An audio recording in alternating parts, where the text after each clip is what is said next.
ఉధృతంగా ఇక్కడ ప్రవహిస్తున్నట్టు కనిపిస్తుంది. ఇవన్నీ కూడా నీళ్లు ప్రాణహిత నుంచి వచ్చిన తర్వాత కనిపిస్తున్న గోదావరి మనకి ఇది. ఈ ఎదురుగా అక్కడి నుండి మనకు ప్రాణహిత వచ్చి ఇక్కడ గోదావరి కలుస్తుంది. ఇది మనం చూడొచ్చు స్పష్టంగా. అయితే ఇప్పుడు మనం పైనుంచి వెళ్ళి అటువైపు వెళ్తాం. ఇప్పుడు ఇక్కడి నుంచి వెళ్ళి అన్నారము, సుందిల్ల, ఎల్లంపల్లి అక్కడ నీళ్లు కనపడవు మనకి. ఇప్పుడు చుక్క నీళ్ళు కూడా ఉండవు. ఇక్కడ మాత్రం ఇంత పెద్ద ఎత్తున దాదాపు 7 లక్షల పైగా క్యూసెక్ల నీళ్లు మనకు ప్రవహిస్తూ కనబడుతూ ఉంది. ఇక్కడ ఈ ముందే మనం ఇక్కడి నుంచి పోతాం. దీనికి 1 కిలోమీటర్ అవతలోనే మనం ప్రారంభించుకున్న కాళేశ్వరం మొట్టమొదటి pump house, Kannepalli pump house ఇక్కడే ఉంటుంది. మనం ఈ ఒడ్డంటే ఇట్లా నడుచుకుంటూ వెళ్తే 1 కిలోమీటర్ దూరంలోనే ఉంటుంది. మనం కిందికి వెళ్తే మనం కనపడుతున్న బ్రిడ్జ్ తర్వాత 12 కిలోమీటర్ల కిందికి వెళ్తే అక్కడ మన మేడిగడ్డ బరాజ్ అక్కడ ఉంటుంది. వచ్చిన తర్వాతనే గోదావరి లైవ్ రివర్ అవుతుంది.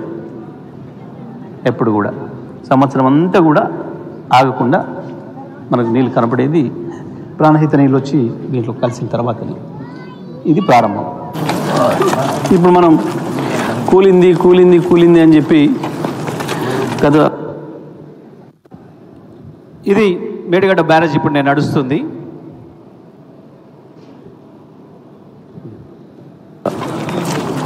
19 మాసాలుగా 20 మాసాలుగా ఏదైతే కాంగ్రెస్ బీజేపీ నాయకులు మాట్లాడుతున్నారో అదే మేడిగడ్డ ప్రాజెక్టు పైన మనం నడుస్తున్నాం. ఇప్పుడు మనం ఆ చివరికి వెళ్ళి మహారాష్ట్ర బార్డర్ నుంచి ఇక్కడ వరకు ఇట్లా నడుచుకుంటూ వచ్చినాం. మనం ఇక్కడ ముందట కొంచెం కుంగింది. ఇది వంగింది ఏదైతే ఉందో 1 ఫీటు వంగిన పిల్లరు. ఇక్కడ నుంచి వెళ్ళి మన కార్లు కూడా వస్తున్నాయి, ట్రాఫిక్ అంతా కూడా వస్తుంది. అంటే కాళేశ్వరం కొట్టుకపోయింది అని వీళ్ళు చేసిన ప్రచారం ఏదైతే ఉందో శుద్ధబద్ధమైన విషయం మనకు స్పష్టంగా కనబడుతుంది. ఈ గేట్లు దించడం ద్వారా నీళ్ళని ఇక్కడ ఆపుకోవచ్చు. ఈ పైకి మొత్తం కూడా నీళ్ళు ఆపుకోవచ్చు. మనం ఇక్కడ ఎంత ఆపుతామంటే 16 టీఎంసీల నీళ్ళు ఆపుకోవచ్చు మనం. ఆ పైన మనం కన్నేపల్లి పంప్ హౌస్. అయితే ఇప్పుడు ఈ నీళ్ళని ఇక్కడ ఆపి అక్కర లేకుండా కూడా కన్నేపల్లి పంప్ హౌస్ను ఆన్ చేసుకొని మనం నీళ్ళు తీసుకోవచ్చు. ఎందుకంటే ఎత్తిపోసేది అక్కడి నుంచి. ఇక్కడ దేని కొరకు కట్టిండి ఇది కేసీఆర్ గారు అంటే ఎండాకాలంలో కూడా ఈ నీళ్ళని ఆపుకుంటే ఇక్కడ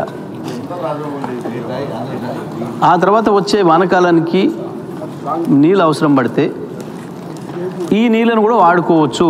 ఒకవేళ వర్షాలు ఏదైనా సందర్భంలో ఆలస్యం అయితే ఈ నీళ్ళను కూడా మనం వాడుకొని ముందుకు తీసుకొచ్చుకోవచ్చు. నార్లు పోసుకోవడానికి ఇతర అవసరాలకు ముందుగా వాడుకోవచ్చు అనే ఉద్దేశంతో దీన్ని కట్టింది. ఇది లేకపోయినా కాళేశ్వరం ప్రాజెక్టుకి ఏమి ఇబ్బంది లేదు, నీళ్ళు రావడమేం ఆగదు. ఇప్పుడు మనం అక్కడ చూస్తాం కన్నేపల్లి పంప్ హౌస్ దగ్గర ఆల్రెడీ పంపులకు నీళ్ళు అందుతున్నాయి ఎత్తుకోవడానికి. ఆ నీళ్ళు ఎప్పుడు అందుతూనే ఉంటాయి, 6-7 నెలలు అందుతాయి.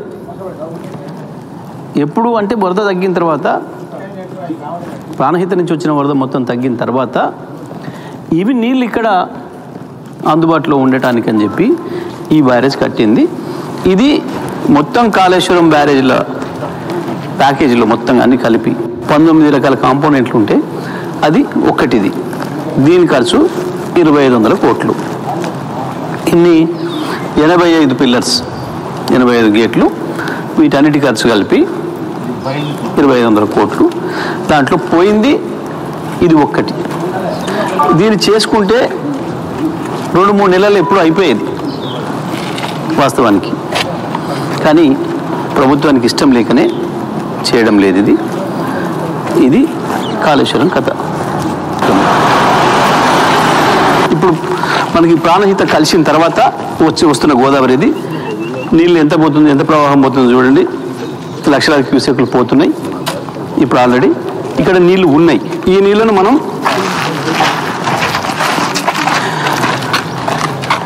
దీని తర్వాత గేట్లు లేపితే దాంట్లోకి వెళ్తాయి నీళ్ళు పంప్ హౌస్లోకి. మనం ఇక్కడి నుంచి పంప్ హౌస్లోకి వెళ్తాం. పంప్ హౌజులు మంచిగా ఉన్నాయి. ఇది కాళేశ్వరం ప్రాజెక్టులో భాగంగా మొట్టమొదటగా గోదావరిలో నీళ్ళు ఎత్తుకునే ప్రాంతం దీన్ని కన్నేపల్లి పంప్ హౌస్ అని అంటారు. ఇది కాళేశ్వరం ప్రాజెక్టుకి ప్రారంభం. ఇది గోదావరిలో నుంచి వెళ్ళి నీళ్ళు తీసుకునే పాయింట్. ఇప్పుడు ఈ గేట్లు ఎత్తితే దాంట్లోకి వెళ్తే నీళ్ళు అక్కడికి వెళ్ళి పంప్ హౌస్లలో పోతాయి. ఆ పంపుల్ని ప్రారంభం చేస్తే మనకు నీళ్ళు ప్రారంభమవుతాయి. ఇక్కడ మొదటి పాయింట్ ఇది. ఇవాళ ప్రభుత్వం చెప్తున్నది శుద్ధ అబద్ధం అనే విషయాన్ని మనం కళ్ళకి కట్టినట్టుగా చూడొచ్చు. ఇక్కడ నీళ్ళు ఉన్నాయి, గోదావరిలో పంప్ హౌజులన్నీ మంచిగా ఉన్నాయి. మనం ఒక్కొక్క ప్రాజెక్టు మీద చూసుకుంటూ పోదాం. ప్రాజెక్టు మీద ఇక్కడ ఇవతలకి అవతలకి వెళ్తూ ఏదైనా కూలిపోయిందా, ఏదైనా కొట్టుకపోయిందా, అన్ని మంచిగా ఉన్నాయా ఒక్కసారి మనం పరిశీలిద్దాం. ఇదిగో నీళ్ళు వచ్చి ఉన్నాయి ఇప్పుడు గోదావరిలో నుంచి. మనం గోదావరి నీళ్ళు కూడా చూసినాం, ఎట్లా పోతుందో ఇప్పుడు, ఎంత బ్రహ్మాండంగా నీళ్ళు ఉన్నాయి ఇక్కడ చూసినాం మనం. ఆ నీళ్ళు ఇళ్ళకి వచ్చినాయి, ఇందులో నుంచి ఎత్తి పోస్తే బయటికి పోతాయి. ఇది కాళేశ్వరం. ఇప్పుడు మన అవతల నిలబడ్డ దానికి ఆ గేట్లు లేపితే ఆ నీళ్లు ఇతనికి వస్తాయి. ఇవేమో పాత నీళ్ళు ఉన్నాయి, మీకు అవతల చూసింది కొత్త నీళ్ళు చూసిర్రు. ఇవాళ నేను పోయినప్పుడు పనాహిత చూస్తున్న నీళ్లు ఆ గేట్లు నిలిపంగానే ఈడికి వస్తాయి. ఇగో మనం నిలబడ్డ పక్కన పంపులు ఉంటాయి.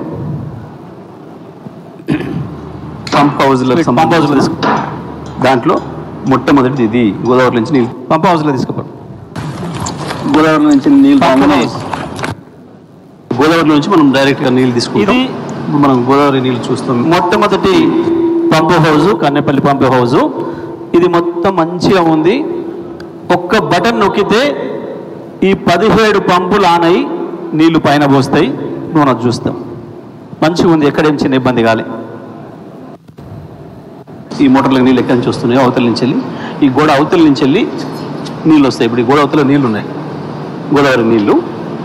ఇవి పంపులు ఒకటొకటిగా 17 పంపులు ఇందులో నుంచి వెళ్ళి ఎత్తి బయటికి పోతాయి. అక్కడ మనం బయట నీళ్ళు పోసేది కూడా చూస్తాం. ఇది మొదటిది. ఇప్పుడు మనం కింద ఏదైతే చూసినామో గోదావరి నుంచి నీళ్ళు రాగానే పంపులు తీసుకొని మోటార్లు తీసుకొని పైకి పోసేది. ఆ నీళ్ళు వచ్చి ఆ పంపుల నుంచి ఎత్తేవి ఈడ పోస్తాయి. అన్నారం ఆ నీళ్ళు ఇలా పడతాయి. ఈ కాలువతోని అన్నారం పోతాయి, అన్నారం బ్యారేజ్ దగ్గరికి.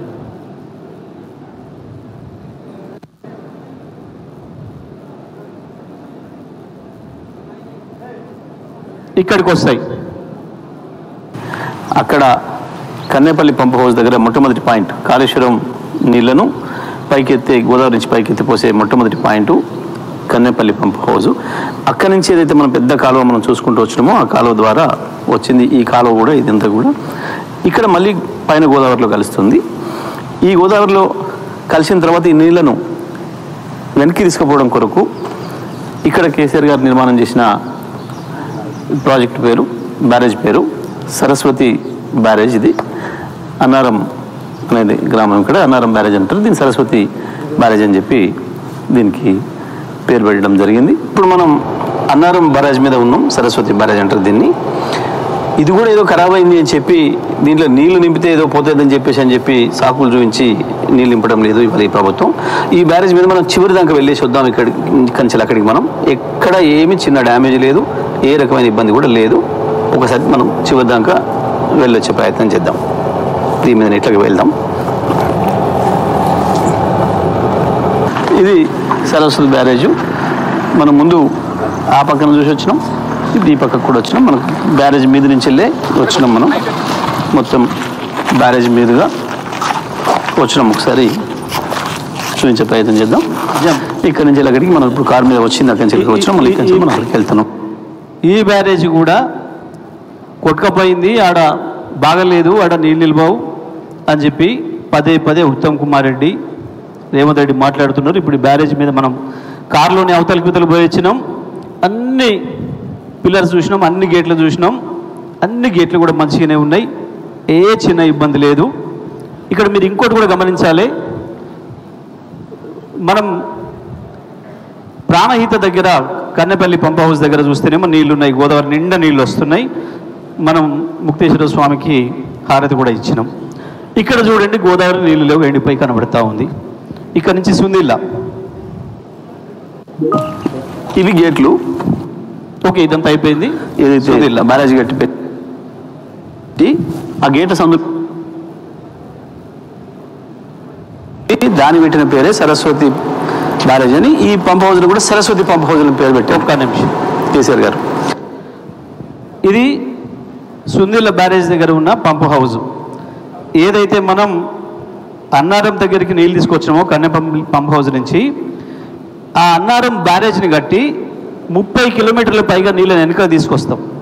ఆ బ్యారేజ్ దగ్గర తట్టుకొని 30 కిలోమీటర్ల పైన నీళ్ళు నిలబడతాయి. నిలబడ్డాక ఇక్కడి నుంచి లిఫ్ట్ చేస్తాం. దీని పేరు సరస్వతి పంప్ హౌస్.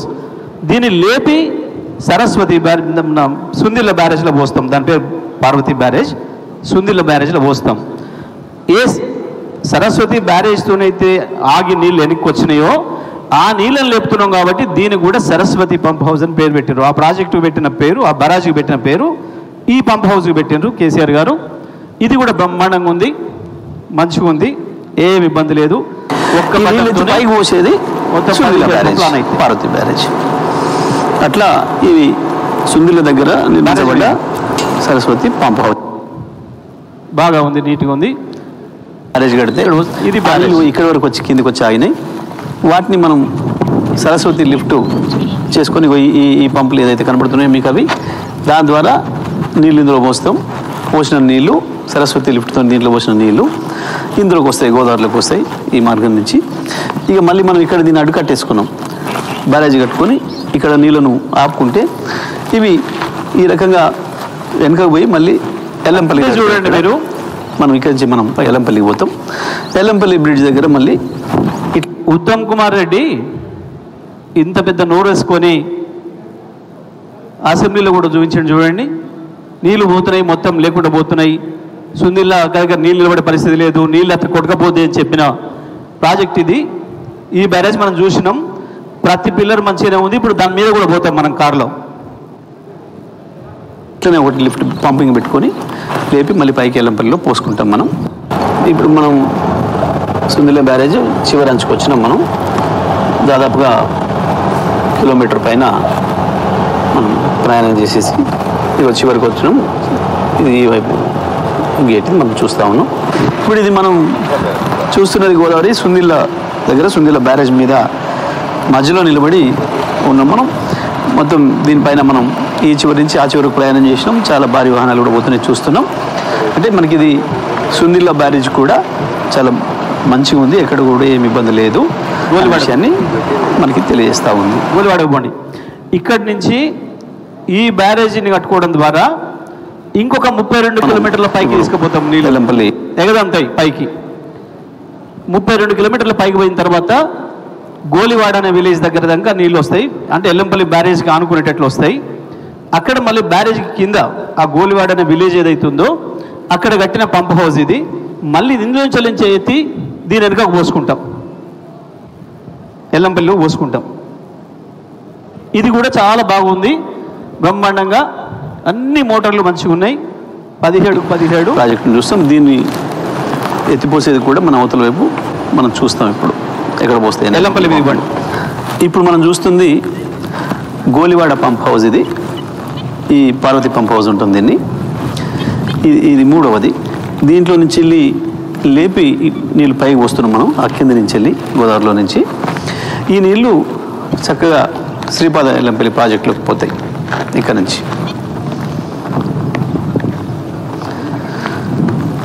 అంటే ముందు కన్నెపల్లి పంప్ హౌస్ దగ్గర లేపి పోస్తే అన్నారం ఎల్లంపల్లి మీద ఇవ్వండి.